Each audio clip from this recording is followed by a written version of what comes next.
आज 30 दिसंबर 2022 की मुरली है। बाबा कह रहे हैं, मीठे बच्चे, दूर देश से बाबा आए हैं धर्म और राज्य दोनों स्थापन करने। जब देवता धर्म है तो राजाई भी देवताओं की है, दूसरा धर्म व राज्य नहीं। प्रश्न पूछ रहे हैं आगे बाबा पूछते हैं कि सतयुग में सब पुण्य आत्माएं हैं, कोई पाप आत्मा नहीं, उसकी निशानी क्या है? उत्तर बतलाते हैं कि वहां कोई कर्म भोग जैसे बीमारी इत्यादि नहीं होता है। यहाँ बीमारी आदि सिद्ध करती हैं कि ये आत्माएं पापों का सजा कर्म भोग के रूप में भोग रही हैं, जिसे ही पास्ट का बीते समय का हिसाब किताब कहा जाता है। आगे आज बाबा एक और प्रश्न पूछते हैं। बाबा कहते हैं कि बाबा के किस इशारे को दुरादेशी बच्चे ही समझ सकते हैं? उत्तर बतलाते हैं बाबा कि बाबा इशारा करते हैं, बच्चे तुम बुद्धि योग की दौड़ लगाओ, यहां बैठे बाबा को याद करो। प्यार से याद करेंगे तो तुम बाबा के गले का हार बनेंगे। तुम्हारे प्रेम के आंसू माला के दाने बन जाते हैं। गीत है, आखिर वह दिन आया आज। ओम शांति। बनना है, याद की यात्रा से विकर्म विनाश करने हैं। यात्रा पर कोई भी पाप कर्म नहीं करने। इस रूहानी यात्रा में जब हम बढ़ चुके हैं, चल चुके हैं, यात्रा शुरू हो चुकी है, तो फिर हमें कोई भी पाप कर्म नहीं करने।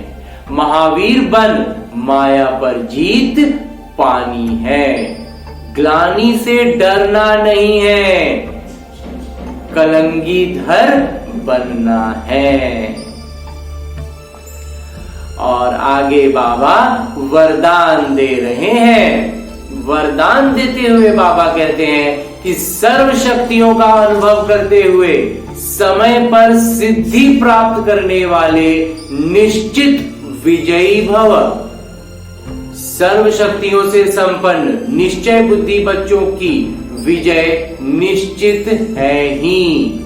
जैसे किसी के पास धन की, बुद्धि की व संबंध संपर्क की शक्ति होती है तो उसे निश्चय रहता है कि वह क्या बड़ी बात, किसी के पास बहुत धन हो, किसी के पास बहुत तेज दिमाग हो, या किसी के पास बहुत ज्यादा सर्कल हो, जिसको साधारण आज के लोग बोलचाल की भाषा में सर्कल कहते हैं। उसका मतलब संपर्क में ऐसे ऐसे पावरफुल लोग हैं, तो उनको क्या रहता है? उनको निश्चय रहता है, उनको विश्वास रहता है कि हम, मेरे पास बहुत ताकत है।